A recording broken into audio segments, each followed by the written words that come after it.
మీ personal interviews మరియు వ్యాపార ప్రకటనల కొరకు ఈ నెంబర్ని సంప్రదించండి. నమస్తే, వెల్కమ్ టు మనం టీవీ. నా పేరు వలి. లైవ్లో జాయిన్ అయ్యారు జనసేన పార్టీ రాష్ట్ర అధికార ప్రతినిధి అడ్వకేట్ రజనీ గారు. వారితో మాట్లాడదాం. రజనీ గారు నమస్తే మేడం. నమస్తే అండి. రజనీ గారు, బుడమేరు పొంగి ప్రవహించి విజయవాడ మునకకి ప్రధాన కారణం ఆ బుడమేరు పరివాహక ప్రాంతంలో ఇష్టం వచ్చినట్టుగా కబ్జాలు చేసేసి ఇష్టం వచ్చినట్టుగా అక్రమ నిర్మాణాలు చేయటం ఒక కారణంగా కనిపిస్తోంది. వైసీపీ హయాంలో ఈ అక్రమ కట్టడాలు ఎక్కువైపోయాయని చెప్పి ప్రస్తుతం ఆ వార్తలు ఆధారాలతో సహా బయటకు వస్తూ ఉన్నాయి. ఎట్లా చూస్తారు మేడం? సార్, ముఖ్యంగా రికార్డెడ్ స్టేట్మెంట్ ఎవిడెంటరీ డాక్యుమెంట్ ని మీ ముందు పొందుపరచాలండి. మైలవరం నియోజకవర్గంలో వెలగలేరు అనేటటువంటి ఒక బుడమేరు ముప్పు ప్రాంతాల్లో కొంత భూమి ఉండేదండి. ఆ భూమి 130 ఎకరాలు, ఎకరానికి 45 లక్షలు మేరకు పేరుతో 13 కోట్లు దోపిడీ అండి. అంటే బుడమేరు చుట్టూ ఉండే భూమిని అంతా ఆక్యుపై చేసేసి ఫ్లాట్లు వేసేసి అదిగదిగో బోర్డర్ లో కూర్చొని బుడమేరుని చూడండి, అదిగదిగో వాటర్ ఫ్లోటింగ్ అంటూ ఎక్కువ రేటుకి భూముల్ని కొనిపించి అదంతా బుడమేరు ఆక్యుపైడ్ ల్యాండ్స్ అండి. వీటన్నిటికీ కర్త కర్మ క్రియ కొంత పాపం మీకు ఏమీ తెలియనటువంటి దేవినేని అవినాష్ గారు. ఎందుకంటే మీ అందరికీ తెలుసు, మైలవరం నియోజకవర్గం గాని, ఇటు గుణదల నియోజకవర్గం గాని, బుడమేరు పరిసర ప్రాంతాలు గాని, ఈ మైలవరంలో ఒక ట్రాక్టర్ నీళ్ళలో కొట్టుకుపోయిందండి. 7గురు సైతం చనిపోయిన పరిస్థితి ఏదో నెలకొనిందంట. అక్కడ అసలు ఈ రోజుకి కూడా వెళ్ళిపోయే పరిస్థితి అక్కడ ఆగట్లేదండి. అక్కడే పెద్ద తప్పిదం అక్కడే జరిగింది. హైదరాబాద్ కి వెళ్లే రూట్ మ్యాప్ అది. అక్కడ ఫ్లాట్లు వేసి విచ్చలవిడిగా రేట్లు పెట్టి అదేదో కృష్ణానదిని చూపిస్తున్నట్టుగా బుడమేరుని చూపిస్తున్న పరిస్థితి అండి.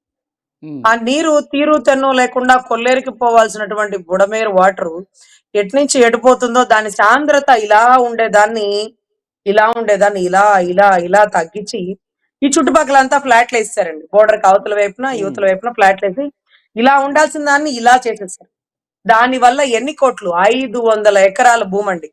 500 ఎకరాల భూమి దగ్గర దగ్గర సుమారుగా ఎన్ని కోట్లు అంటే మీకు ఎవిడెంటరీ కూడా చెప్తాను. 500 కోట్లు, 600 ఎకరాలండి. ఎవరి బాబు సొమ్మని ఆక్యుపై చేశారు.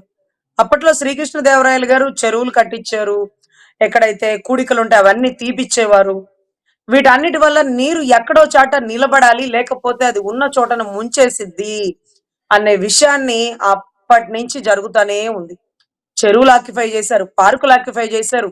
అసలు ఇది 2019లో గండి పడుతున్న టైంలో దాని ప్రాజెక్ట్ కి శాంక్షన్ అయిన దాన్ని ఆధునీకరణ చేయించాలని గత ప్రభుత్వం చంద్రబాబు గారి ప్రభుత్వంలో ఆధునీకరణ నిమిత్తం కూడా వస్తే దాన్ని పక్కన పెట్టి దానికి వచ్చిన డబ్బును కూడా గాజేసి ఈ రోజు బుడమేరు పరిస్థితి, బోర్డర్ పరిస్థితి కృష్ణానది ఒడ్డున ఎలా ఉంటుందో బుడమేరు వంతెన ఒడ్డు అలా చూపించి ఫ్లాట్లు మాత్రం రియల్ ఎస్టేట్ చేస్తాడండి. రియల్ ఎస్టేట్ ఎక్స్పర్ట్ కదా ఆయన. ఎలాగా ఎవరి పని వారు చేశారండి. వ్యాపారస్తులను తీసుకొచ్చి రాజకీయాల్లో చేస్తే రాజకీయాలు చేస్తాడా, వ్యాపారమే చేస్తాడా? ఎవడి బుద్ధి వాడు చూపిస్తాడు కదా. పేపర్లు అమ్ముకునే వాడిని, పేపర్ ఛానల్ వాడిని తీసుకొచ్చి రాజకీయ నాయకుడు చేస్తే ఇంటింటికి పేపర్ తప్పనిసరిగా కొనాల్సిందే, మా భారతీయ సిమెంట్ దీంతోనే ఇల్లు కట్టాల్సిందే, మా సాక్షి టీవీ ఇవే చూడాల్సిందే అంటూ చెప్పిన పరిస్థితి అండి. 2022లో బుడమేరు గండి పొడినా పట్టించుకోవడం లేదండి. అప్పట్లో 2022లో కూడా ఒక స్టేట్మెంట్ వచ్చింది, బుడమేరు పరిస్థితి అసలు బాగలేదు, దాంట్లో 2022లో ఇంపార్టెంట్ గా పొడిక చేయాలని. ఎందుకంటే ప్రతి వర్షాకాలం ఇబ్బంది ఉందండి. కానీ కొద్ది కొద్దిగా తట్టుకొని వస్తుంది బుడమేరు. ఇప్పుడు ఆనకట్టలు తెగిపోయినాయి అంటే దానికి గేట్ లాకులు ఎత్తేసాడంటాడు. మరి ఏ బళ్ళో చదువుకున్నాడో. గేట్లు అంటే వాళ్ళ ఇంటి గేట్లు ఎత్తేసారులేండి. తాడేపల్లి రోడ్ మూసేసిన గేట్లు పెట్టారు. ఆ గేట్లు ఎత్తేసారు. అదే మైండ్ లో కదులుతా ఉంది. ఆ పేపర్ సరిగ్గా తీసుకోలే. ఎందుకు మనకి చేత కాకపోతే సబ్జెక్ట్ చూసి చదివేస్తే పోలే, దాంట్లో ఏముంది? అంతేగాని దానికి ఒకటి చెప్తే గంగా నది ఎక్కడ పుట్టిందంటూ ఏడా పుట్టిందని చెప్పాడు చూడు మీ పొనగోలు సుధాకర్ రెడ్డి గారు, అడిషనల్ అడ్వకేట్ జనరల్ గారు. సో అలా ఉంటుంది సార్. ఒకటి మాట్లాడబోయి ఒకటి. మూసినదంట ఇటువైపు వచ్చిందంట. మూసినది ఏడుందో తెలుసా? ఏటి నుంచి వచ్చిందో తెలుసా మీకు? సో ఇవన్నీ ఒక ఎత్తండి. మోరోవర్ విజయవాడ నగరంలో స్ట్రోమ్ వాటర్ డ్రైన్ పనులు ఆపివేశారు. 5 ఏళ్లలో సరైన నిర్వహణ లేక తూములు పూడిక తీయకపోవడం, గుర్రపు డెక్క తీయక వదిలేయడం, ఇవన్నీ కూడా ఈ విపత్తు కారణాలు. 2019 నుంచి 22, 23 వరకు ఇదే జరిగిందండి.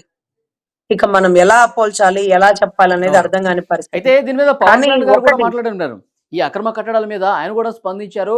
ఈ హైదరాబాద్‌లో హైడ్రా పేరుతో ఏదైతే అక్రమ నిర్మాణాల కూల్చివేత జరుగుతుందో అది నిర్ణయం కరెక్టే. రేవంత్ రెడ్డి గారు చేసేది కరెక్టే. అలాంటి వ్యవస్థ ఉండాలి ఇక్కడ అని చెప్పి పవన్ కళ్యాణ్ మాట్లాడిన విషయం కూడా మనం చూసాం నిన్న. అసలు చూస్తుంటే సార్ ఇళ్ళ మధ్యలో సముద్రం వెళ్ళిపోతుందేమో అనిపిస్తుంది సార్.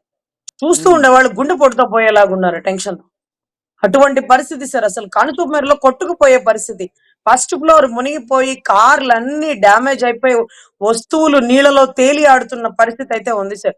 కాకపోతే తెలంగాణ ఇన్సిడెంట్ చూడండి. చెరువులు ఆక్యుపై చేసి కన్వెన్షన్ కట్టేసిన రాజకీయ నాయకుడా, సినిమా నాయకుడా, what ever it may be మాకెందుకు సార్. ఎవరు ఆక్యుపై చేస్తే వాళ్ళని ఎత్తి లోపలేయడమే. ఈ బుడమేరు పరిసర ప్రాంతాలన్నిటిని కబ్జా చేసింది దేవినేని అవినాష్ గారికి సంబంధిత తాలూకా. తర్వాత వైసీపీ బలగాలు ఇవన్నీ ఉన్నాయంటూ అక్కడ ప్రజలు ఆరోపిస్తున్నారండి. పాపం ఎంతవరకు నిజమో వెరిఫై చేసి కనుక్కోండి. చంటి బిడ్డ ఏమీ తెలియదు. ఇప్పుడిప్పుడే రాజకీయంలోకి వస్తున్నారని అక్కడక్కడ కొన్ని స్టేట్మెంట్స్ జోగి రాజీవ్ గారిని ఇచ్చినట్టుగా మళ్ళీ ఇస్తారేమో మనకెందుకు. ఏదైనా ఆధారాలు పట్టుకొని మాట్లాడదాం. ఎనీవే ఇది కృష్ణమ్మ ఉప్పెన లేకపోతే బుడమేరు తప్పిదమా, గత ప్రభుత్వం విధ్వంసమా అనేది మరొక్కసారి ఎంక్వైరీ చేయాలి. కొట్టుకొచ్చిన బోట్లు ఎటువైపుగా వచ్చినాయి, హ్మ్. అవి ఎంత మేరకు గేట్లని డ్యామేజ్ చేసినాయి. కన్నయ్య నాయుడు గారు ఇచ్చిన స్టేట్మెంట్ల ప్రకారం బాగా ఇబ్బందికర పరిస్థితులు అయితే ఏమీ లేదు. మ్యాప్ అది గీస్తున్నాం, దాన్ని మళ్ళీ అప్లికబుల్ చేసేస్తాం, మళ్ళీ కొత్త ఇన్స్ట్రుమెంట్స్ తీసుకొచ్చి అక్కడ అప్లై చేస్తాం, మీకు ఎటువంటి ఇబ్బంది లేదు. పెను అంటే త్రుటిపాయంలో తప్పినటువంటి పెను ప్రమాదం అదే అనే గొల్లపూడి గ్రామం చెప్పాలండి. నుంచి ఎనీవే ఆ ఇసుక బోట్లు కొట్టుకొచ్చినట్టు మేడం. దీని వెనకాల కూడా ఏమన్నా వైసీపీ కుట్ర ఉందని చెప్పి కొంతమంది అనుమానం వ్యక్తం చేస్తున్నారు. ఆ గేట్లేమో చిన్నవి, పెద్ద పెద్ద ఇవి బోట్లవి వచ్చేసినియి. డ్యామేజ్ చేయటం కోసమే వాటిని అట్లా పంపించారని చెప్పి కొంతమంది అనుమానం వ్యక్తం చేస్తున్నారు. అక్కడేదో బోట్లుంటాయి, అవసరానికి వాడుకోవాలి గానీ అయి ఎటువైపు నుంచి కొట్టుకొచ్చినియి, వరద ప్రవాహం ఎక్కువైపోయి వచ్చేసినియా? లేకపోతే మనోళ్ళే పంపించారా? ఇవన్నీ కాదండి. డైవర్షన్ పాలిటిక్స్ అంటే చాలా ఇష్టం జగన్ గారికి. దాంట్లో ఆయన ఇప్పటికిప్పుడు సీబీఐ శాంక్షన్ చేసేసింది. పాపం వెళ్ళిపోండి పక్క దేశానికని. మరి ఆ సీబీఐకో నమస్కారం. అదేం చేస్తుందో మాకేం అర్థం కావట్లేదు. రాష్ట్ర ప్రజలకి కొద్దో గొప్ప నమ్మకాలు కూడా పోయి చస్తున్నాయి. అటువంటి పరిస్థితుల్లో ఆయన లండన్ వెళ్ళిపోతున్నాడు. రాష్ట్రం విపత్తులో ఉంటే అందులోనూ ఆయనకి సంబంధించిన తాడేపల్లి ప్యాలెస్ కి అతి సమీపంలో ఉండే విజయవాడ పరిసర ప్రాంతాలు. ఈ టైంలో కూడా రాజకీయం చేస్తాడు. వరదలో బురద రాజకీయం లాగా. కరకట్ట దగ్గర ఆ కట్టడాలు సరిలేవు, ఈ కట్టడాలు సరిలేవు. సరే ఏ కట్టడాలు సరిలేకపోతే అది కూడా నా ప్లాన్ గీసి కట్టుకుందా? పోతే పోతే నీ తాడేపల్లి ప్యాలెస్ వరకు నీళ్లొచ్చినియా? తప్పు ఎవరు చేసినా తప్పేనప్పా. కానీ బుడమేరేమో ఈ మూలన్నదే, కృష్ణానది కరకట్టేమో ఇక్కడున్నది. బుడమేరు కట్ట తగిలి బుడమేరు వాటర్ అన్ని ఇటొచ్చి కృష్ణానదిలో పక్కనుండే చంద్రబాబు గారికి ఇల్లుకి ఇబ్బంది అవుతుందని చెప్పి బుడమేరు కట్ట తెంచేసి వదిలేస్తారని మీరు మాట్లాడుతున్నారా? హ్మ్. కనీసం మీకు చదువుకున్న నాలెడ్జ్ ఉందా? గతంలోనండి చిత్తూరుకి సంబంధించి అన్నమయ్య డ్యామ్ కి సంబంధించిన వాటర్ ఫ్లోటింగ్ ఎక్కువ అవుతున్న టైంలో అక్కడ ఇసుక లారీలు ఉన్నాయట. ఇసుక లారీలుంటే అక్కడ కూడా ఇంతేనండి. ఇసుక లారీలుంటే వరద ప్రవాహాన్ని ఆనకట్టలు కట్టడానికి అక్కడ ఇబ్బందికర పరిస్థితులుంటే ఇసుక లారీలు ఎళ్ళే వరకు ఆ నీరు కుప్పలు తెప్పలుగా వరదపు నీరు కుప్పలు తెప్పలుగా ఎళ్లి ఊళ్ళు ముంచేసింది. కానీ అవి ఇటుగా రావాలి. ఇటుగా ఎందుకు రానివ్వలా? ఇటుగా ఇసుక లారీలున్నాయిగా. ఇసుక లారీలు ఒక్కొక్క లారీ 70 లక్షల పైచిలుకు. లారీలన్నీ పోవు నీళ్ళలో కొట్టుకుపోయి పోతే పోయినియి. ప్రజలే గదా! నోరెత్తలేనోళ్ళు గదా!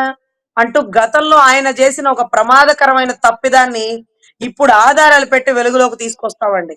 అక్కడ జరిగింది వారు చేశారు. పసికిర్లున్నోడికి లోకమంతా పచ్చగా ఉంటదన్నట్టుగా ఆయన చేసిన దాన్ని ఈరోజు ఎక్కడో ఉండే బుడమేరు, ఎక్కడో ఉండే కృష్ణానది, ఆమూలెటో ఉండేటటువంటి కరకట్ట దగ్గర ఇల్లు.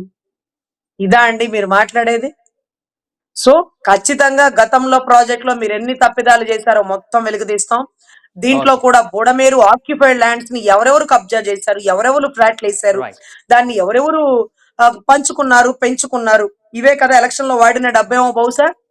హ్మ్. సో ప్రకృతిని ఇబ్బంది పెడితే ప్రకృతి ఎంత ఇబ్బంది పెట్టిద్దో చూశారు కదండి.